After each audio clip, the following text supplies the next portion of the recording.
Volkswagen Golf GTI Mark 8.5 ni ada penambahan harga, tapi apa yang baru?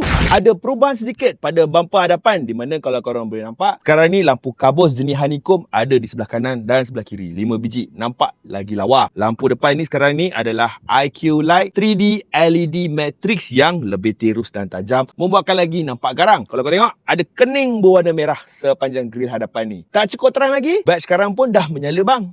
Untuk bahagian dalam ni, benda yang paling ketara adalah pada skrin. Kerana ni dia menggunakan skrin jenis 12.9 inci, di mana di dalam ni pun ada sokongan IDA, dia punya voice assistant, di mana dia integrated sekali dengan ChatGPT. Lebih penting lagi, slider aircon sekarang ni dah menyala, dan sebabkan Volkswagen dengar keluhan korang, butang pada steering adalah jenis fizikal dan bukan lagi kaptif. Nak bawa laju, kena rasamat. Golf GTI Mark 8.5 ni sekarang datang dengan full IQ Drive Suite Driving Assist. Bak prestasi, korang jangan risau. Enjin masih lagi sama, di mana ia menggunakan 2 liter turbo yang digabungkan sekali dengan DSG-7 kelajuan. Masih lagi pantas, masih lagi tangkas, masih lagi cepat. Harga jualan untuk Volkswagen Golf GTI ni adalah RM248,000 termasuk dengan VAP ataupun Volkswagen Assurance Program. Amat disarankan untuk korang ambil demi kebajikan, kebahagiaan mental health korang sepanjang 5 tahun pemilikan untuk kereta ni.